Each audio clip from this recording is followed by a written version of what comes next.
안녕하세요, 사요마요입니다. 여러분 혹시 갭 투자하셨나요?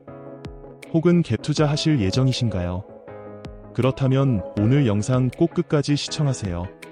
이거 모르면 정말 엄청난 금전적 손해를 입으실 수도 있습니다. 특히 지금 갭 투자 하시려는 분들, 절대 2년 만기로 세입자 들이지 마세요.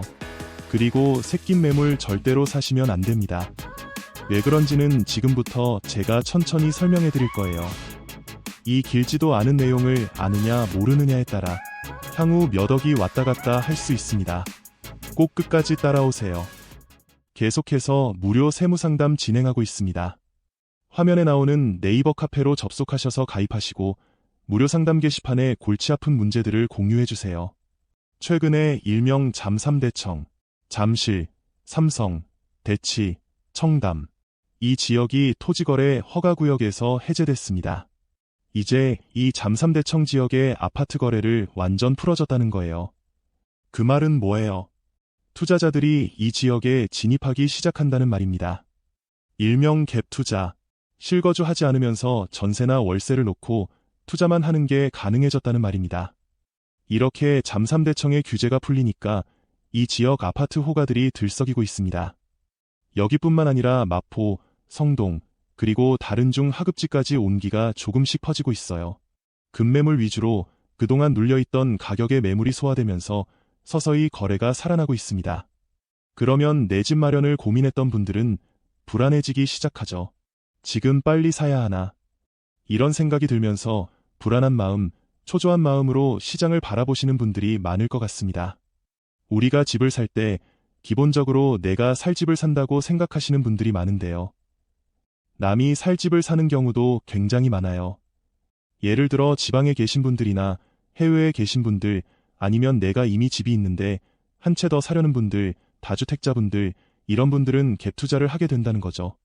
요즘엔 본인 예산보다 조금 더 높은 상급지 아파트를 사기 위해 주거와 투자를 분리해서 갭 투자를 하려는 무주택자 또는 1주택 갈아타기 투자자분들도 많아요. 임차인 전세금을 레버리지하기 위해서죠. 이렇게 그 어느 때보다 갭 투자에 대한 관심이 뜨거워지고 있는 요즘, 이 갭 투자를 하실 때 꼭 알아야 할 기본 상식이 있습니다. 이건 꼭 숙지하시고 투자하셔야 합니다. 바로 상생임대인 특례 제도인데요. 이미 갭 투자를 했거나 갭 투자를 고민하고 계시다면 반드시 오늘 내용 꼭 숙지하시고 투자에 임하셔야 합니다. 그럼 오늘 내용 시작해 보도록 하겠습니다. 집이란 건요, 주식처럼 쉽게 사고 팔 수 있는 게 아니에요. 일단 금액 자체가 워낙 크고 취득세니 복비니 이것저것 거래 비용도 많이 들고요. 무엇보다도 세금, 이 부동산을 팔 때 양도소득세가 어마어마하다는 말이죠. 그래서 집이란 건 덜컥 사버리기 전에 내가 이걸 사서 5년 뒤, 10년 뒤 이걸 다시 팔 때를 미리 생각해보고 충분히 시뮬레이션을 해보고 나한테 남는 게 있을지 없을지 판단해서 사야 합니다. 이미 갭 투자했거나 갭 투자를 고민하시는 분들은 다음 두 가지 유형 중 하나일 거예요. 첫 번째, 지금은 갭 투자를 하지만 나중에 내가 들어가서 실거주할 계획이 있으신 분들. 두 번째, 영영 실거주할 계획은 없고 나중에 적당한 때가 되면 팔려고 생각하시는 분들. 어떤 유형이시던 갭 투자를 했거나 할 계획이시면 반드시 상생임대주택 특례를 활용하셔야 합니다. 최소한 숙지는 하고 계셔야 해요.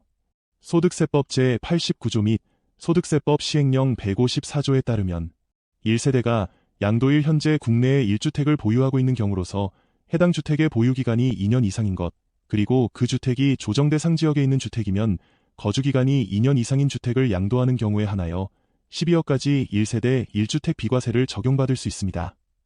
여기서 갭 투자자가 주목할 부분은 뭘까요? 조정대상 지역에 있는 주택의 경우에는 2년 이상 실거주해야 12억 비과세를 받을 수 있다는 겁니다. 즉, 내가 갭 투자자다. 근데 매수하는 주택이 조정대상 지역이다. 참고로 현재 서초, 강남, 송파, 용산구가 조정대상 지역입니다. 그러면 향후 1세대 1주택 12억 비과세를 받으려면 최소 2년은 실거주를 한번 해야 한다는 겁니다. 아, 난 조정대상 지역 외에 주택을 살 거니까 별 상관없겠네 하시는 분들도 꼭 잘 들으세요. 여러분도 굉장히 상관 있습니다. 소득세법 95조 및 소득세법 시행령 제159조의 사를 보면요. 나중에 내가 주택을 팔 때 양도차익, 이 시세차익에서 장기보유 특별공제라는 걸 받을 수 있어요. 보유기간과 거주기간에 따라 최대 80%까지 양도차익에서 공제해줍니다. 어마어마하죠. 이 장기보유 특별공제에는 표 1과 표 2의 두 가지 다른 공제율이 존재하는데요. 표 2부터 볼게요. 표 2는 왼쪽에 보유기간별 공제율과 오른쪽에 거주기간별 공제율을 합산하기 때문에 10년 보유, 10년 거주하면 40% 더하기 40%, 맥스 80%까지 공제받을 수 있는 겁니다. 반면 표 2를 보시면 15년 이상 보유해도 맥스 30%까지밖에 공제 못 받죠. 그리고 결정적으로 표 1과 표 2의 차이를 보시면 둘 다 보유기간 또는 거주기간이 길어짐에 따라 공제율이 높아지는 건 마찬가지지만 매년 올라가는 율이 달라요. 표 1는 매년 2%씩 공제율이 올라가고요. 표 2는 매년 4%씩 공제율이 올라갑니다. 자, 그래서 뭐 어쩌라고 궁금들 하실 텐데 장기 보유 특별공제는 기본적으로 3년 이상 보유한 주택에 한해서 공제를 해주는데 2년 이상 거주를 한 주택에 대해서는 표 2를 적용해주고 2년 미만 거주한 주택에 대해서는 표 2를 적용합니다. 이해되시나요? 여기서 또 주택에 2년 이상 거주했냐, 안 했냐에 따라 장기 보유 특별공제율이 어마어마하게 차이가 난다. 이겁니다. 그 주택이 조정대상 지역이던 아니던 말이죠. 정리하자면요. 내가 조정대상 지역에 갭 투자를 했다. 그러면 1세대 1주택 12억 비과세와 장기 보유 특별공제 표 2를 적용받기 위해 최소 2년은 실거주를 한번 해야 한다는 거고요. 내가 조정대상 지역 외에 갭 투자를 했다. 그러면 단 하루도 실거주하지 않아도 2년 이상 보유하면 1세대 1주택 12억 비과세 특례는 적용받을 수 있지만 장기 보유 특별공제는 표 2를 적용받게 됩니다. 표 2를 적용받으려면 최소 2년은 실거주를 한번 해야 한다는 거고요. 예를 들어 조정대상 지역이던 아니던 내가 10년 보유하고 거주는 한 번도 안 했다. 그러면 장기 보유 특별공제는 표 2를 적용받아 30%가 되고 내가 10년 보유하고 거주를 2년 했다. 그러면 장기 보유 특별공제는 표 2를 적용받아 48% 공제받게 됩니다. 거주를 더 오래 한다면 공제율 차이는 훨씬 더 커질 거고요. 결국 갭 투자자는 이 양도소득세 때문에 2년 실거주에서 완전히 자유로울 수가 없습니다. 내가 나중에 들어가서 어차피 실거주할 거야 하시는 분들은 괜찮겠지만 사람 일은 또 알 수 없는 거거든요. 이런저런 이유로 계획대로 안 될 수도 있어요. 그래서 미리미리 대비를 해놔야 합니다. 근데 이 답답한 상황을 피할 수 있는 방법이 하나 있습니다. 바로 상생임대주택 특례제도를 활용하는 겁니다. 소득세법 시행령 제155조의 3에 따르면요.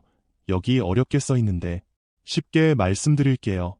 1주택자가 상생임대주택을 양도하는 경우 그 주택이 조정대상 지역이어도 실거주 안 해도 12억까지 비과세 해줄게. 장기보유 특별공제 적용할 때 너가 실거주 안 했어도 표 2를 적용해줄게. 이런 내용입니다. 즉 거주 요건을 면제해주겠다는 겁니다. 이게 무슨 말이죠? 내가 1주택자고 양도하는 주택이 상생임대주택에만 해당하면 실제로 2년 실거주 안 해도 1세대 1주택 비과세랑 장기보유 특별공제에서 표 2 다 적용해줄게. 이런 말인 거예요. 내가 갭 투자자라면 이 규정은 나에게 너무너무 유리한 거죠. 실거주를 안 해도 실거주 한 것처럼 봐준다는 거잖아요. 실거주 한 사람들만 받을 수 있는 비과세, 공제 혜택도 다 적용해준다는 거고요. 투자자에게 너무나도 유리한 제도이기 때문에 내가 나중에 실거주할 계획이 있다 하더라도 일단 상생임대주택으로 만들어두는 게 훨씬 좋아요. 앞서 말했듯 나중에 피치 못할 사정으로 실거주 못할 일이 생길 수 있고 이 상생임대주택 요건이 그렇게 까다로운 것들이 아니거든요. 자, 그럼 이 규정을 적용받기 위해선 어떻게 하는지 알려드릴게요. 뭐 따로 세무서에 신청하거나 등록하는 건 없어요. 내가 투자한 아파트의 전세계약 갱신할 때요. 임대료를 직전 임대차 계약 대비 5% 이내로 올리기만 하면 돼요. 너무 간단하죠. 월세든 전세든 상관없습니다. 직전 임대차 계약 대비해서 임대료를 5% 이내 상한만 지켜서 신규 임대차 계약을 하게 되면 그 계약이 상생 임대차 계약이 되는 겁니다. 그 주택은 상생임대주택이 되는 거고요. 앞서 말씀드린 모든 특례를 적용받으실 수 있습니다. 자, 여기에 두 가지만 더 추가할게요. 직전 임대차 계약은 1년 6개월 이상 유지한 이후에 상생 임대차 계약을 체결해야 하고요. 체결한 상생 임대차 계약을 2년 이상만 유지해주면 끝입니다. 너무 쉽죠? 나중에 양도할 때 특례 신청서를 작성해서 관할 세무서에 제출하기만 하면 돼요. 그러면 한마디로 거주를 안 했어도 2년 거주한 것처럼 봐준다는 겁니다. 자, 여기까지는 원론적인 내용이고요. 지금부터가 중요합니다. 잘 들으세요. 실제 지금 투자자가 어떻게 행동해야 하는지 알려드릴게요. 예를 들어 내가 갭 투자로 조정대상 지역에 주택을 매수했다고 가정해 볼게요. 그리고 전세를 놓았습니다. 이때 체결한 전세 계약이 직전 임대차 계약이 되는 거예요. 이 전세 계약이 2년 후에 만료되고 임차인이 계약갱신 청구권을 사용해서 2년 추가로 연장하게 되었어요. 새로운 전세 계약을 또 체결했죠. 이때 전세금을 5% 올렸습니다. 그러면 이 새로운 전세 계약이 상생 임대차 계약이 되는 겁니다. 그렇게 2년이 지나서 내가 이 집을 판다고 가정해 볼게요. 내가 4년간 이 집을 보유했지만 나는 이 집에 한 번도 살지 않았죠. 그럼에도 불구하고 상생임대주택 특례를 적용하여 1세대 1주택 12억 비과세 및 장기 보유 특별공제 표의를 적용받을 수 있습니다. 현재 이 제도는 2026년 12월 31일까지 연장되어서 2026년 말까지 상생임대차 계약을 체결해야 적용받을 수 있어요. 즉 이미 갭 투자하신 분들은 2026년 말까지 전세계약 연장하실 때 5% 상한만 지켜주시면 요건을 충족하실 수 있다는 겁니다. 다만 직전 임대차 계약을 내가 체결했어야 해요. 전주인의 임대차 계약을 승계한 것은 안 됩니다. 반면 이제 막 갭 투자를 하려는 분들은 어떨까요? 잘 들으세요. 지금 당장 갭 투자를 해서 전세를 놓는다고 해볼게요. 내가 체결하는 전세 계약은 직전 임대차 계약이 되는 겁니다. 전세 계약이 보통 2년이니까 2년 뒤인 2027년 2월은 돼야 나는 상생 임대차 계약을 체결할 수 있어요. 하지만 이미 늦었죠. 이미 2026년 말이 지났으니까요. 여기서 가장 중요한 포인트. 그래서 지금 갭 투자 준비하시는 분들은 2년 전세 계약을 체결하면 안 됩니다. 세입자에게 양해를 구해서 1년 6개월에서 1년 10개월짜리 전세 계약을 하세요. 그러면 직전 임대차 계약은 1년 6개월 이상 유지해서 요건 충족하고 2026년 말 이전에 상생 임대차 계약을 체결할 수 있기 때문에 특례 혜택을 받을 수 있게 됩니다. 세입자가 동의를 안 한다. 그럼 전세 좀 깎아주세요. 나중에 정말 큰 도움이 될 겁니다. 개인적인 생각으론 2026년 말 이후에도 상생임대주택 특례를 또 연장하지 않을까 생각하긴 해요. 갭 투자자들에게도 유리하긴 하지만 정부 입장에서 볼 때 임대료 상승률을 5%로 계속 제한할 수 있기 때문에 주거 안정에 큰 도움이 되는 제도거든요. 그래서 26년 말에도 또 연장하지 않을까 싶긴 한데 혹시 모르는 거니까요. 가급적 지금 갭 투자 하시는 분들은 전세 계약 만기를 26년 말 이전으로 세팅하시길 권장드릴게요. 여기서 진짜 중요한 점을 또 말씀드려야 해요. 이 상생 임대주택 특례를 적용할 때요. 전주인의 체결한 임대차 계약을 승계한 경우에는 이 계약을 직전 임대차 계약으로 보지 않습니다. 즉, 새낀 매물을 사면 인정 안 해준다는 거예요. 새낀 매물을 사면 그 계약의 만기가 끝난 뒤에 새로 체결하는 계약이 직전 임대차 계약이 되는 거고 또 그 만기 이후에 새로이 체결하는 계약이 비로소 상생 임대차 계약이 되는 거라 엄청 뒤로 밀리게 됩니다. 절대 안 돼요.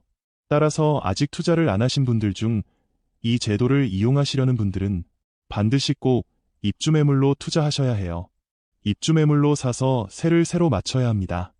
다시 한번 강조드릴게요. 새낀 매물을 사시면 특례 적용받기 어려워요. 자, 여러분, 오늘은 갭 투자자가 상생 임대주택 특례를 활용해 1세대 1주택 비과세와 장기 보유 특별공제까지 받는 방법에 대해 알려드렸습니다. 이렇게 방법만 알면 다 길이 있고 피해갈 수 있어요. 재테크에서는 이런 거 모르면 다 자기만 손해입니다. 이런 유용한 정보, 핵심적인 포인트들 혼자서 다 습득하기 어려워요. 구독과 좋아요 누르시고 좋은 정보 계속 꾸준하게 받아보세요. 저는 다음에 더 유익하고 도움이 되는 내용으로 돌아오도록 하겠습니다. 여러분의 성공을 진심으로 응원합니다. 감사합니다. 또 뵐게요.